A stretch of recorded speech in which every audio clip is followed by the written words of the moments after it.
نے آپ سے ذکر کیا پورا قرآن پاک پڑھ لیں، آپ کو کوئی دلیل اس پہ ان چار چیزوں کے اوپر ایک بھی دلیل آپ کے پاس قرآن کی نہیں ملے گی۔ یہ اصولی سٹیٹمنٹ ہے، اس کے بعد اور کوئی استثناء پیدا نہیں کیا سکتا۔ یہ سب ہمارے ذہن کی منطقی کار فرمائی ہوتی ہے، اس کا اس سے کوئی تعلق نہیں ہے۔ انہوں نے عقیدے خراب کر لیے تھے اپنے، اللہ نے نام لے لے کر کفرو کفرو کفرو ان کو اس کیٹیگری میں ڈال دیا۔ آپ کہہ رہے ہیں کہ نہیں وہ اس کیٹیگری کے اندر ہے، فالوورز کے اندر ہے۔ انا للہ سے الگ کر کے متبین کے لیے کیوں بیان کیا گیا کہ ان کے لیے محکومی اور جزیے کا عذاب ہے؟ تو متبین اچھے بھی ہو سکتے ہیں، متبین برے بھی ہو سکتے ہیں، اس کا ان کے دعوے سے کیا تعلق ہے؟ متبین تو وہ ہیں، قانون کے اندر کنڈیشنل چیزیں ہیں، یہ ہوگا تو پھر یہ کام ہوگا۔ اس قانون کا اس قانون سے کوئی تعلق نہیں ہے، یہ قوموں کے استفاع کا قانون ہے۔ سلامتی ہے ان آنکھوں پہ جو ہدایت پہ نظریں جمائے بیٹھی ہیں، ان کانوں پہ جو ذکر خیر کے منتظر رہتے ہیں، اور ان قدموں پہ جو ہدایت کی راہ پہ گامزن ہیں۔ تو میں نے سیدنا عیسیٰ علیہ السلام کے رفع اور نزول کے متعلق سوال کیا تھا کہ اس میں سیدنا عیسیٰ علیہ السلام کے بارے میں جو نزول کو وہاں اس وقت جو اللہ کی سنت تھی رسول کے بارے میں کہ میں نے لازم کیا کہ رسول کو غالب کر کے ہی رکھیں گے، تو اس سنت کے حوالے سے میں نے سوال پوچھا کہ وہ تو ایسا لگتا ہے پھر کہ سنت ہی فوت ہوئی کہ سیدنا عیسیٰ علیہ السلام کے بارے میں۔ تو آپ نے اس کے جواب میں قرآن کریم کی آیت ایک پیش کی کہ جو اپنی آیت پیش کی جو دو تین جگہ پر ہمارے علم کے مطابق قرآن میں آئی ہے کہ وَإِمَّا نُرِيَنَّكَ بَعْضَ الَّذِي نَعِدُهُمْ أَوْ نَتَوَفَّيَنَّكَ۔ تو لیکن اس آیت پر ہم یہ پوچھنا چاہ رہے ہیں کہ اس آیت میں تو عموم ہے ہی نہیں، یہ تو اسپیسیفکلی ہمارے علم کے جو ہمیں سمجھ میں آیا ہے البیان سے اور باقی تفاسیر سے کہ یہ تو رسول اللہ صلی اللہ علیہ وسلم کے بارے میں ہے، جبکہ وہ جو سنت ہم نے کتب اللہ لأغلبن أنا ورسلی وہاں عموم داخل ہے، تو اس سے ہم کیسے استدلال کر سکتے ہیں؟ جب اللہ تعالیٰ کے پیغمبر صلی اللہ علیہ وسلم کو اللہ تعالیٰ نے اسی قانون کے تحت یہ بات بیان کی کہ یہ جو معاملہ ہم کرتے ہیں یہ دو صورتوں کے اندر ہوتا ہے، تو اس کا مطلب یہ ہے کہ قانون کے اندر اصول میں دونوں صورتیں موجود ہیں، ورنہ آپ صلی اللہ علیہ وسلم کو کہنے کی بھی کوئی ضرورت پیش نہیں کی جا سکتی۔ دنیا میں دو ہی طریقے ہوتے ہیں کسی چیز کو سمجھنے کے، یا آپ کمپریہنسو انڈرسٹینڈنگ پیدا کر کے اس کو اطلاقات میں سمجھتے ہیں، یا اطلاقات کو سامنے رکھ کے اس سے کوئی اصول نکالنا چاہتے ہیں۔ تو پورا قرآن مجید جو ہے وہ مختلف جگہوں پر اپلائیڈ گفتگو کرتے ہوئے ہی اپنے اصولوں کو واضح کر رہا ہوتا ہے۔ ہر جگہ پر اس کی وجہ کیا ہے؟ اس کے سامنے مخاطبین موجود ہیں، وہ کوئی فلسفے یا اصول کی کتاب نہیں ہے، وہ ایک زندہ مکالمہ ہے پیغمبر کا اپنے رفقا سے، اپنے مخاطبین سے، تو اس میں یہ قانون بیان ہوا ہے ہر جگہ پہ۔ یہ چیز کہ کتب اللہ لأغلبن أنا ورسلی یہ بیان ہو گیا ہے، گویا یہ اصولی سٹیٹمنٹ ہے، اس کے بعد اور کوئی استثناء پیدا نہیں کیا سکتا۔ یہ سب ہمارے ذہن کی منطقی کار فرمائی ہوتی ہے، اس کا اس سے کوئی تعلق نہیں ہے۔ ایک موقع پہ وہاں پر بھی آپ دیکھیے یہ بھی اسپیسیفک پس منظر میں بیان ہوا ہے، یہ آیت پڑھ لیں کتب اللہ لأغلبن أنا ورسلی، وہاں پر بھی رسالت محمد صلی اللہ علیہ وسلم کے پس منظر میں بیان ہوا ہے، تو وہاں پر سیدنا مسیح کا آپ استثناء کیسے نکالتے ہیں؟ تو پوری بات یہ ہے کہ عذاب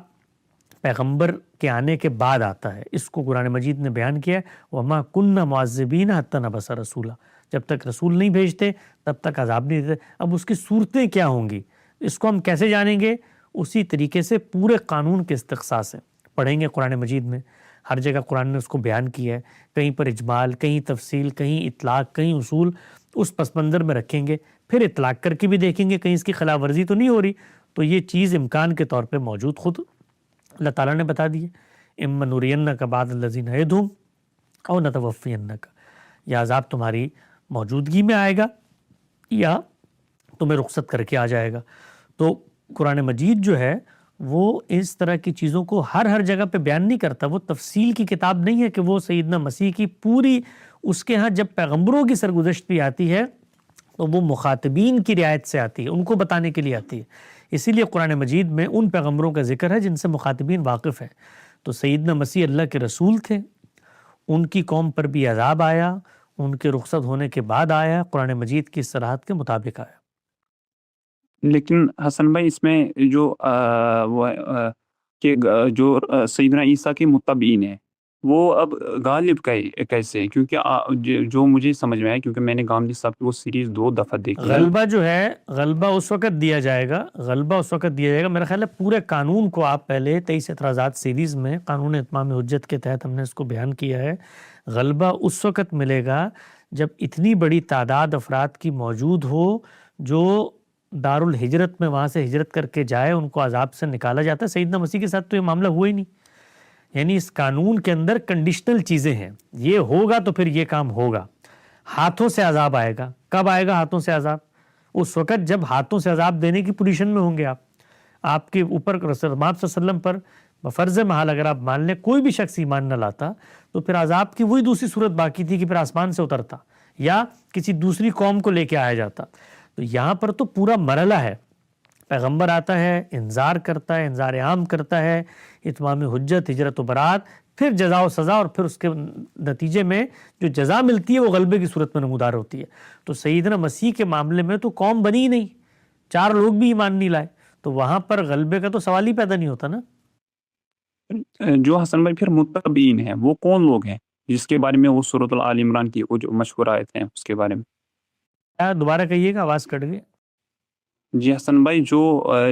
وہ متبعین کون لوگ ہیں جن کے بارے میں اللہ نے متبعین کون لوگ ہیں جن کے بارے میں، وہ بالکل دوسرا قانون ہے، اس قانون کا قانون اتمام حجت سے کوئی تعلق نہیں ہے، وہ قانون قوموں کے استفاء سے متعلق ہے۔ سورہ آل عمران میں اس آیت کا آپ ذکر کر رہے ہیں جس میں اللہ تعالیٰ نے کہا ہے کہ اب قیامت تک تمہارے ماننے والوں کا غلبہ نہ ماننے والوں پر رہے گا، اس آیت کا ذکر کر رہے ہیں؟ اسی آیت جی، اس آیت کا تعلق قانون اتمام حجت سے نہیں ہے، اس آیت کا تعلق قوموں کے استفاء کی سنت سے ہے، اور سیدنا مسیح کے ساتھ یہ دونوں معاملات پیرلل ہوئے ہیں۔ وہ ایک منتخب قوم بنی اسرائیل کی جس کو شہادت کے منصب پر فائز کیا تھا امام الرسول سیدنا ابراہیم کی ذریت میں انتخاب کر کے، اور پے در پے وہ نبی بھیجے تھے تاکہ اب پیغمبروں کے بعد قوم شہادت کا فریضہ انجام دے، اس میں آخری پیغمبر کی حیثیت سے آئے ہیں، تو قوم بھی شہادت کے منصب سے معزول ہو گئی۔ تو اس قوم پر شہادت کے منصب سے معزول ہونے کے نتیجے میں جو اب عذاب آیا ہے وہ سیدنا مسیح کے متبعین جو دعویٰ کرتے ہیں کہ وہ سیدنا مسیح سے منسلک ہیں، اہل کتاب دنیا بھر کے مسیحی جن کو کہا جاتا ہے، وہ مراد ہے۔ اس قانون کا تعلق قانون اتمام حجت سے نہیں ہے۔ اگر آپ کو موقع ملے تو آپ غامدی صاحب کی کتاب مقامات میں ایک مختصر مضمون ہے خدا کے فیصلے، اس کو پڑھیں تو ان 2 قانونوں کی ڈسٹنکشن آپ پر واضح ہو جائے۔ میں آخری بات حسن بھائی اگر آپ اجازت دیں تو اسی پر حسن بھائی، یہ جو نام لیوا ہے نا، یہی متبعین جن کے بارے میں غامدی صاحب نے بھی وہ میں نے البیان میں بھی دیکھی ہے کہ اسی آیت کے زیر نظر لکھتے ہیں غامدی صاحب، تو لیکن وہ تو جو متبعین ہیں جن پر غامدی صاحب بھی متبعین کا اطلاق کرتے ہیں، ان کے بارے میں تو باقی سورۃ النساء میں، سورۃ المائدہ میں کفر کا فتویٰ اللہ نے کیا، مطلب چونکہ وہ تو ظاہر سی کفر تک چلے گئے، کیونکہ ٹرائنیٹی کا عقیدہ یا عیسیٰ علیہ السلام کو الہ ماننے والے، تو یہ کیسے متبعین ہیں؟ نہیں، وہ تو متبعین اچھے متبعین نہیں ہوں گے، اچھے متبعین نہیں ہوں گے نا، لیکن متبعین تو ہوں گے۔ قرآن مجید نے ان کو اہل کتاب کیوں کہا؟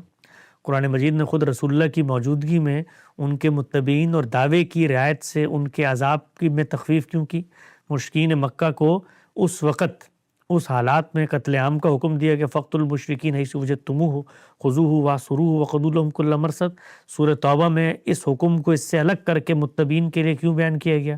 کہ ان کے لیے محکومی اور جزیے کا عذاب ہے؟ تو متبعین اچھے بھی ہو سکتے ہیں، متبعین برے بھی ہو سکتے ہیں، اس کا ان کے دعوے سے کیا تعلق ہے؟ متبعین تو وہ ہیں۔ اور آپ اس وقت مسلمان امت جو ہے، جس کو آپ مسلمان امت کہتے ہیں، تحلیل کریں، آدھی امت شیعہ ہے، آدھی سنی ہے، تو ہمارے نزدیک تو وہ انحراف پہ کھڑے ہوئے ہیں، بہت بڑا انحراف ہے،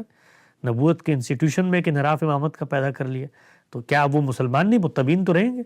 متبع کا کیا مطلب ہے؟ وہ جو دعویٰ کر رہا ہے اتباع کا، دعویٰ تو وہ کر رہے ہیں، دعویٰ تو سیدنا مسیح کی اتباع بھی کر، اس میں انحرافات پیدا کر لیتے تو پوری مسلمان امت میں انحرافات پیدا ہوئے ہیں، بریلویوں کے الگ انحرافات ہیں،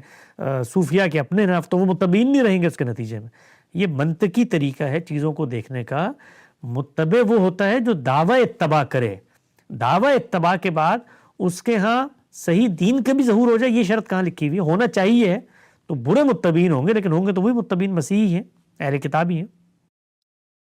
لیکن وہ غلبہ سر حسن بھائی وہی رہا نا پھر بھی رسول کے ساتھ جو وہ غلبہ کن کے ذریعے پھر ہوا؟ رسول کے ساتھی تو یہاں زیر بحث نہیں ہے، رسول کے ساتھی تو یہاں پہ زیر بحث نہیں ہے، اس کی میں نے آپ کو وضاحت کر دی کہ قانون میں رسول کے ساتھیوں کا غلبہ اتمام حجت کے تحت تب ملتا ہے کہ جب رسول کی موجودگی میں اتنی بڑی تعداد ایمان لے آئے جن کو پھر رسول وہاں سے نکال کے لے جاتا ہے۔ اس قانون کا اس قانون سے کوئی تعلق نہیں ہے، یہ قوموں کے استفاء کا قانون ہے، اس میں رسولوں کے متبعین زیر بحث ہیں،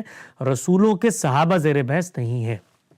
اس کو ویسے بڑی تفصیل سے غامدی صاحب نے بیان کیا ہے، ایک لیکچر میں بھی حال ہی میں ہم نے آسٹریلیا میں ایک گفتگو کی ہے، اس کو بھی سن لیں، مزید سوالات میں اگلے وقت پہ تشریف لیں، میری باتوں میں تھوڑا غور و فکر کریں۔